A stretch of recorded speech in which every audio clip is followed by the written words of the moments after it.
अगर पंक्चर पे चल गई तो उसके स्ट्रक्चर में क्या डिफेक्ट आता है, जिसको देखने से तो आपको टायर लगेगा नया, 5,000 किलोमीटर चली भी है शायद गाड़ी भी 1 आध साल पुरानी ही है, तो कहीं से कोई लॉजिक नहीं है उसको रिप्लेस करने का। पंक्चर पे चल जाने की वजह से अंदर उसके बनावट में जो बेसिक्स, उसका जो बैकबोन है टायर का, वो कैसे डैमेज होता है, और वो डैमेज होने की वजह से भी टायर को रिप्लेस करना पड़ जाता है। रेडियल टायर जिसको हम कहते हैं, इसमें दोनों जो ये कॉर्ड्स हैं, बंच ऑफ कॉर्ड्स हैं, ये आपस में जुड़ती हैं रेडियल एंगल से।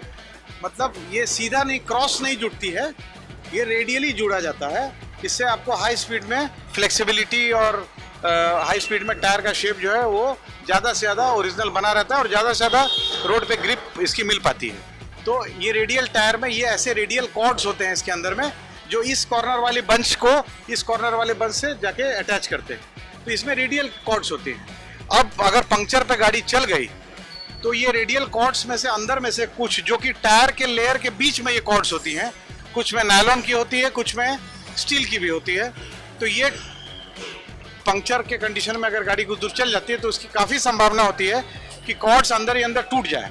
अब अंदर टूट गई तो देखने में तो टायर ठीक लग रहा है साहब, आपको लगे अभी तो गाड़ी मेरी ज़्यादा चली भी नहीं है, गाड़ी 5 ईयर चली है और गाड़ी तो 6 महीने पुरानी है, बट पंक्चर में क्योंकि चल गई तो देखिए इसका क्या इफेक्ट आया। देखिए अब जहाँ पे ये फूला हुआ है वहाँ पे वो कॉर्ड डैमेज हो गई और टायर पंचर के कारण वहाँ पे बल्ज हो गया है। नमस्कार, हेड्स अप ऑटो में आपका बहुत बहुत स्वागत है। कई ऑडियंस ने एक सवाल पूछा है कि कब उन्हें पता चलेगा कि टायर रिप्लेस करने की जरूरत है। विजुअली उनको दिखता नहीं है, लेकिन क्या ऐसा क्राइटेरिया है जिससे वो समझ पाएं कि टायर अब रिप्लेस कर देना चाहिए? इसी विषय पर बातचीत करूंगा अपने ऑटो एक्सपर्ट अशोक प्रियदर्शी जी से। सर बहुत बहुत स्वागत है। धन्यवाद। बहुत सारे हमारे ऑडियंस ने ये सवाल पूछा है हेड्स अप ऑटो पर कि टायर रिप्लेसमेंट का क्या क्राइटेरिया है, कैसे समझें कि टायर रिप्लेस कर देने की जरूरत है? साधारणतः ऊपर के जो ग्रिप एरिया है, जो उसमें जो स्लॉट्स बने होते हैं, वो घिस गए तो समय आ गया बदलने का, क्योंकि उसके बाद ग्रिप कॉम्प्रोमाइज होता है, गाड़ी का जो पकड़ है सड़क पे वो कॉम्प्रोमाइज होती है, तो लोग सोचते हैं कि अब तो घिस गया, बदल देना चाहिए। इसका चयन नॉर्मली लोग सोचते हैं कि भाई मेरी गाड़ी लगभग फला इतने सारे किलोमीटर चल चुकी है, 40,000 चल चुकी है, 50,000 चल चुकी है, 55,000 चल चुकी है, डिपेंडिंग ऑन द सेगमेंट। अब एसयूवी है तो थोड़ा टायर बड़ा होता है, मोटा होता है, तो थोड़ा ज़्यादा चल सकता है, छोटी गाड़ियों में थोड़ा कम चलता है, सेडान्स में भी लगभग थोड़ा कम एसयूवी से चलता है। कहने का मतलब है कि कोई क्लियर मापदंड नहीं है कि इतने किलोमीटर में टायर को रिप्लेस कर देना चाहिए, और लोग समझते हैं कि टायर रिप्लेसमेंट का मतलब है जब टायर घिस जाए तो रिप्लेस कर देना चाहिए, या कोई टायर में फिजिकली कोई डैमेज हो जाए, कहीं टायर में कट हो जाए तब रिप्लेस करना पड़ेगा, कोई ऑप्शन नहीं है। और तीसरा जो अमूमन लोगों को मालूम है, व्हील अलाइनमेंट के डिफेक्ट के चलते टायर वन साइडेड वेयर हो गया, मतलब जो टायर का ऊपर की जो सतह है जो रोड से कांटेक्ट में आती है, वो आधा पोर्शन घिस गया due to some defect in the car, ठीक है, तो उसके चलते लोग रिप्लेस करते। तो अमूमन अगर आप कोई भी यूज़र या कोई ड्राइवर या कोई भी ओनर होंगे ना, उनको यही समझ में आता है कि या तो टायर मेरा पूरा घिस गया चलने के वजह से, या आधा घिस गया अलाइनमेंट वगैरह की वजह से, और या तो टायर में कोई फिजिकल कट हो गया कोई कारण से, कोई एक्सटर्नल डैमेज हो गया, कुछ हो गया, तो इस कंडीशन में टायर को रिप्लेस करना पड़ता है। परंतु दो ऐसी और परिस्थिति है जो बड़ी कॉमन है शक्ति जी, हम लोग डेमो के माध्यम से भी उसको दिखाने की कोशिश करेंगे, परंतु हमारे दर्शकों के लिए समझना जरूरी है। देखिए, टायर के बनावट और टायर के टेक्नोलॉजी में बहुत बदलाव आया। ये बदलाव 2-3 जगह दिखता है। एक दिखता है कि गाड़ी की जो ड्राइव है, राइड क्वालिटी है वो बेटर हो गई, थोड़ा सॉफ्ट हो गई। जो टेक्नोलॉजी है वो क्या करती है, टायर में मजबूती में कॉम्प्रोमाइज़ किए बिना टायर को सॉफ्ट बना दिया गया है ताकि राइड क्वालिटी गाड़ी की बेहतर हो जाए। मैं बातें कर रहा हूँ जो पिछले 1-2 दशक में जो बदलाव हुआ टायर में। दूसरा जो बदलाव हुआ वो ये हुआ कि टायर जब रोड से कांटेक्ट में चलता है, अगर उसमें सही टायर प्रेशर है, तो रोलिंग फ्रिक्शन के चलते जो आवाज़ होती थी टायर में वो भी काफ़ी कम होगी पहले से। टायर्स नए टेक्नोलॉजी में हाई टेम्परेचर को ज़्यादा अच्छे तरीके से झेल पाते हैं। तो जहाँ बहुत गर्मी पड़ रही है और वहाँ पे आप लगातार ज़्यादा देर तक गाड़ी चला रहे हैं तो रोड भी गर्म है, बाहर भी टेम्परेचर हाई है, एटमॉस्फेरिक टेम्परेचर, और गाड़ी भी चल रही है, तो उसके चलते टायर बहुत ज़्यादा गर्म होता है। शक्ति जी, टायर में जो टेक्नोलॉजी का एडवांसमेंट हुआ है उसमें अब टायर्स नए जो आ रहे हैं वो ज़्यादा टेम्परेचर को बर्दाश्त कर पाते हैं। नाइट्रोजन फिलिंग टायर में होने से भी काफ़ी बदलाव आया, काफ़ी इम्प्रूवमेंट हुआ परफॉर्मेंस में। तो इतनी सारी चीज़ें तो हुई, परंतु हमारी सोच जो है टायर बदलने की वही पुरानी रह गई। हम लोग ये जानते हैं कि या तो पूरा घिस जाए, या अलाइनमेंट के डिफेक्ट के चलते आधा टायर घिस गया, या कोई फिजिकली कट हो गया तो रिप्लेस कर देना चाहिए। इसमें एक दो चीज़ें मैं और ऐड करना चाहूँगा शक्ति जी।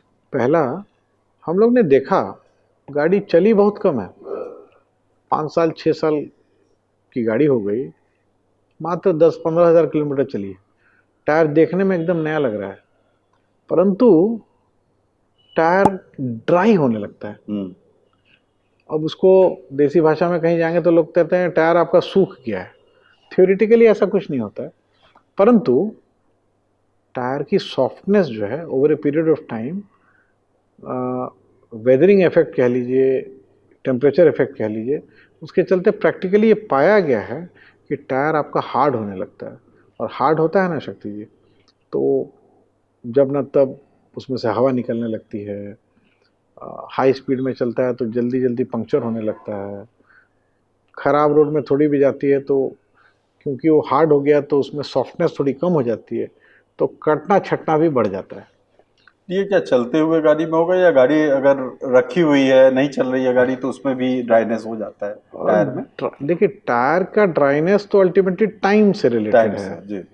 तो मैं वही बोलना चाह रहा हूँ कि गाड़ी चली है मात्र 10-15 हज़ार किलोमीटर, गाड़ी है 6 साल 7 साल पुरानी, तो थियोरिटिकली तो गाड़ी मेरी चली नहीं है, तो गाड़ी का टायर तो घिसा नहीं, तो रिप्लेस क्यों करना। परंतु देखा गया कि 6-7 साल हो जाता है तो टायर हार्ड होने के चलते बहुत जल्दी जल्दी पंक्चर होने लगता है, उसमें से हवा जल्दी जल्दी निकल जाती है, कंप्रेस्ड एयर या नाइट्रोजन जल्दी जल्दी निकलने लगता है। तो ये भी बड़ा एक ऑब्जर्वेशन है। और विजिबली कैसे पता चलेगा कि ये ड्राई हो गया है? समय, टाइम। ओके।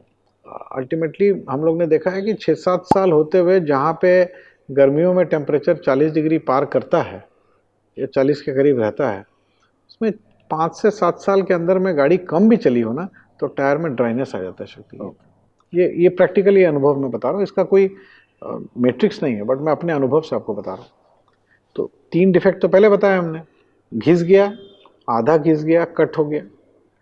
उसमें ये भी एक चीज़ जोड़नी पड़ती है अब कि अगर आप रिलायबिलिटी चाहते हैं, आप नहीं चाहते हैं कि बार बार आपका गाड़ी पंक्चर हो, तो 6-7 साल अगर हो गया, गाड़ी कम भी चली है, देखने में अपरेंटली टायर ठीक भी है, परंतु आपको बार बार अगर हवा निकलने की शिकायत आ रही है पंक्चर होने की, तो देन यू मस्ट थिंक कि it is time to replace the tyre, बदलना पड़ सकता है। तो एक ये हो गया, और दूसरा है शक्ति जी कि ये जो रेडियल टायर्स होते हैं इसकी बनावट थोड़ी डिफरेंट होती है आपके क्रॉस प्लाई टायर से, जो नॉन रेडियल टायर पहले आते थे।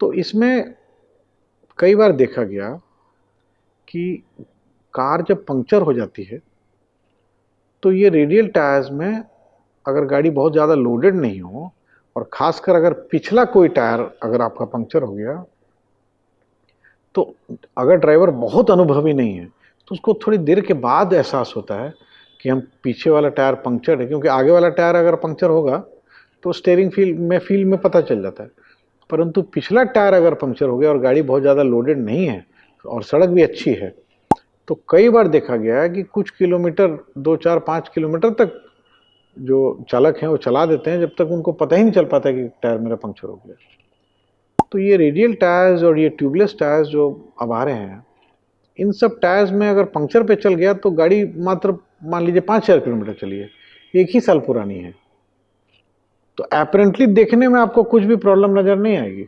देखने में लगेगा अरे टायर तो नया ही है, पंक्चर ही तो हुआ है, पंक्चर रिपेयर करा लिया, परंतु उसका जो स्ट्रक्चर है टायर का, जो बनावट है, वो पंक्चर पे चल जाने के बाद मूल रूप से उसका जो स्ट्रक्चर है वो डिस्टॉर्ट हो जाता है, डिस्टर्ब हो जाता है, डैमेज हो जाता है। और उसमें जो अंदर कॉर्ड्स होती हैं वो कॉर्ड्स कुछ ब्रेक हो जाती हैं, और ब्रेक होकर के वो कई बार देखेंगे तारनुमा चीज़ बाहर आने लगती है टायर की, मेटालिक वायर या वो टायर के बाहर आने लगता है। तो बाहर कब आएगा? जब अंदर टूट जाएगा तभी तो बाहर आएगा। तो ये सब भी और कारण हैं अब के टेक्नोलॉजी में, क्योंकि पहले नॉन रेडियल टायर्स में ये सब होता नहीं था, तो उस समय ये सब चीज़ें थी नहीं। तो अभी भी जो अंडरस्टैंडिंग है यूज़र्स की या ड्राइवर्स की वो यही है कि टायर बदलने का मतलब या तो घिस गया, आधा घिस गया या कट गया। परंतु इसमें दो तीन चीज़ें हम लोग ऐड कर रहे हैं। एक, चली कम है, देखने में टायर एकदम ठीक लग रहा है, उस पर ग्रिप भी उसका ठीक है, जिसको लोग गोटी वोटी बोलते हैं, जो भी है वो सब ठीक है, परंतु हो गया 6-7 साल पुराना और बहुत जल्दी जल्दी फ्रीक्वेंटली पंक्चर हो जाता है। तो आप समझ जाएं कि आपका टायर हार्ड हो गया, उसकी ड्राई हो गया, थोड़ा टायर सूख गया जिसको बोलते हैं देसी भाषा में। और दूसरा, अगर पंक्चर पे चल गई तो उसके स्ट्रक्चर में क्या डिफेक्ट आता है, जिसको देखने से तो आपको टायर लगेगा नया, 5,000 किलोमीटर चली भी है शायद गाड़ी भी 1-8 साल पुरानी ही है, तो कहीं से कोई लॉजिक नहीं है उसको रिप्लेस करने का। पंक्चर पे चल जाने की वजह से अंदर उसके बनावट में जो बेसिक्स, उसका जो बैकबोन है टायर का, वो कैसे डैमेज होता है, और वो डैमेज होने की वजह से भी टायर को रिप्लेस करना पड़ जाता है। ड्राई और हार्डनेस तो हम नहीं बता पाएंगे, वो तो हमने बता दिया आपको कि गाड़ी कम भी चली हो और 6-7 साल पुरानी हो तो ड्राई होने की संभावना है। और मैंने बहुत प्रीमियम गाड़ियों में भी देखा है, कॉस्टली गाड़ियों में भी देखा है, टायर ड्राई होने लगता है। तो सर, अगर पंक्चर में गाड़ी चल गई तो उसको कुछ करने की जरूरत है या पंक्चर बना के फिर से चलाने की जरूरत है कि बदल दें? मोस्ट ऑफ द केसेस में अगर आपकी गाड़ी पंक्चर सिचुएशन या पंक्चर कंडीशन में चल गई ज़्यादा, तो 4 से 5 किलोमीटर डिपेंड करता है, सड़क कैसी है, गाड़ी में कितना लोड है, टायर प्रेशर कितना कम हुआ, एकदम कम पे चल गया, एकदम फ्लैट टायर पे चला, पूरी हवा निकल गई तब चला, तो डिपेंड करता है कंडीशंस पे। परंतु मैं ये बोलना चाह रहा हूँ कि पंक्चर पे अगर गाड़ी चल गई तो होता क्या है कि नॉर्मल जो टायर का शेप होता है जब उस इन्फ्लेटेड होता है तो एक पर्टिकुलर शेप है, उस हिसाब से डिज़ाइन किया हुआ है। अब जब एकदम पंक्चर हो जाता है तो जब वो टायर का पोर्शन जब नीचे रोड को टच करता है तो रिम और रोड के बीच में जो टायर है उसमें तो हवा है नहीं, कोई कुशन है, तो जब जितने बार वो घूमता है ना, तो जो नीचे वाला पोर्शन है जो रोड से टच कर रहा है और हवा एकदम नहीं है, तो रेडियल कॉर्ड्स जो होती हैं वो कई बार ब्रेक हो जाती हैं और वो आपको पता नहीं चलेगा, क्योंकि वो तो रेडियल कॉर्ड्स हैं या जो स्टील का कॉर्ड हो या नायलॉन की कॉर्ड्स हैं, वो तो टायर के जो रबर का सतह है, मान लीजिए टायर का रबर इतना मोटा है तो वो तो सतह के बीचों बीच होता है ना, वो बाहर से दिखेगा ना अंदर से दिखेगा। बट वो अंदर ही अंदर अगर ये पंक्चर पे चलने की वजह से अगर ये कॉर्ड्स ब्रेक हो जाती हैं तो टायर एक पर्टिकुलर पोजीशन से डिशेप हो जाता है। कई बार आप देखेंगे साइड से टायर थोड़ा फूल जाता है, बबल जैसा हो जाता है। दीज आर ऑल बिकॉज उसका कोई ना कोई कॉर्ड ब्रेक हो जाता है, तो वो तो रिपेयर हो नहीं सकता, तो आपको टायर रिप्लेस करना पड़ेगा। एक और प्रैक्टिकल प्रॉब्लम होता है, गाड़ी चलाते हुए लोग ट्रैवल करते हैं और पंक्चर हो गया, पता भी चल गया, तो वैसे केस में उनको दिखता है कि चलिए 500 मीटर दूर या 1 किलोमीटर दूर में किसी ने बताया कि पंक्चर बनाने वाले का शॉप है, तो वो उसी पंक्चर वाले टायर के साथ ही गाड़ी को लेके वहाँ जाते हैं, इरेस्पेक्टिव कि उसको खोल के ले जाएं और बनवाएं। तो उसमें एक सावधानी बरतने की ज़रूरत है। एकदम पंक्चर पे चलाना तो कभी भी सही नहीं हो सकता है। अगर आपको लगता है कि आपके लिए फिजिकली पॉसिबल नहीं है झुक करके टायर बदलना, या गर्मी बहुत ज़्यादा है या आपको बदलना आता नहीं है, तो उस केस में शक्ति जी मेरा सजेशन है कि टायर इन्फ्लेटर रखें, ताकि कुछ दूर, मुझे मालूम है कि हम हवा भर रहे हैं और निकल भी जाएगी, बट कुछ दूर चला करके टायर पंक्चर रिपेयर शॉप तक पहुंचने के लिए कम से कम हवा हो जाए, ये एक संभावित समाधान है। तो आजकल टायर इन्फ्लेटर्स बहुत सस्ते भी हो गए हैं, अच्छे क्वालिटी के हैं, मिल भी जाते हैं। 1000-2000 के रेंज में अच्छे टायर इन्फ्लेटर्स 1500-2000 रुपये में मिल जाते हैं। कार में जो पावर सॉकेट होता है जो जिसमें सिगरेट लाइटर लगता है, उसी में लगा देने से काम भी कर जाता है। तो परंतु कहीं भी किसी भी सिचुएशन में पंक्चर कंडीशन में जब हवा पूरी तरह से निकल चुकी है उस पर चलाना तो मैं सजेस्ट नहीं करूँगा। उससे टायर में बहुत सारे डैमेजेस होते हैं जो कि आपको पता नहीं चलते हैं, बट अंदर ही अंदर उसकी बनावट जो उसका बैकबोन है, उसका जो स्केलेटन है, वो डैमेज हो जाता है शक्ति जी। अशोक जी, इसको बेहतर तरीके से समझने के लिए चलते हैं डेमो की ओर।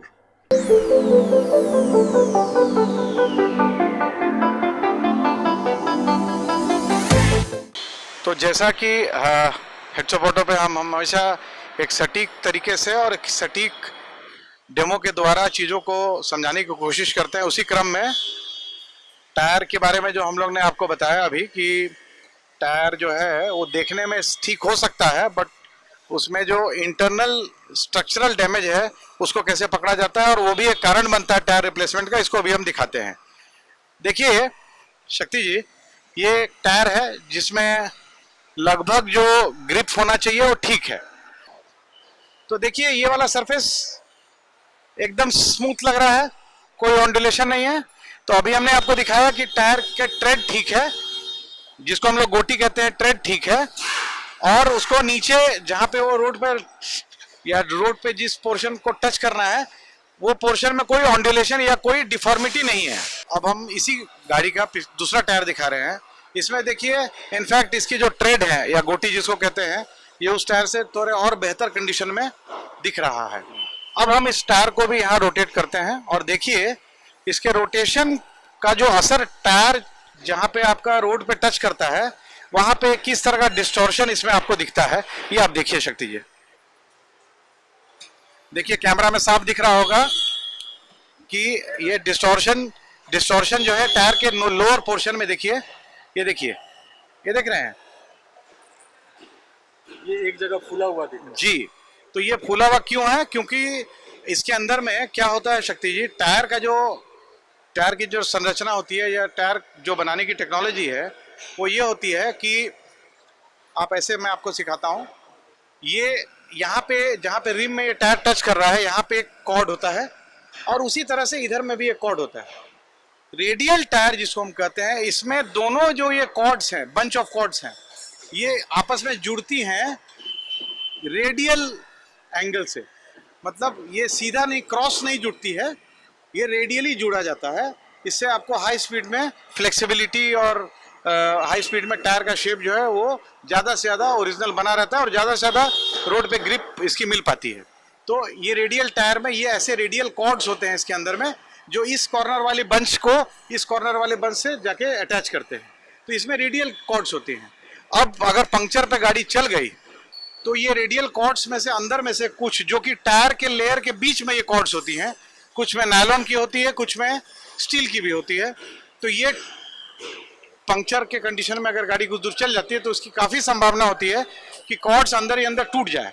अब अंदर टूट गई तो देखने में तो टायर ठीक लग रहा है साहब, आपको लगे अभी तो गाड़ी मेरी ज़्यादा चली भी नहीं है, गाड़ी 5 ईयर चली है और गाड़ी तो 6 महीने पुरानी है, बट पंक्चर में क्योंकि चल गई तो देखिए इसका क्या इफेक्ट आया।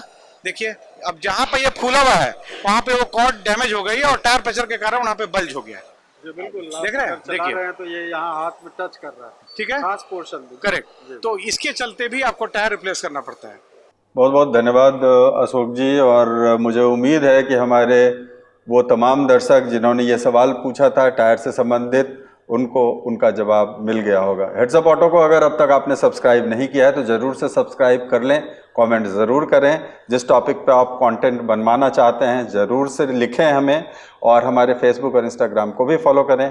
दीजिए शक्ति प्रकाश को अभी के लिए इजाज़त। बहुत बहुत धन्यवाद।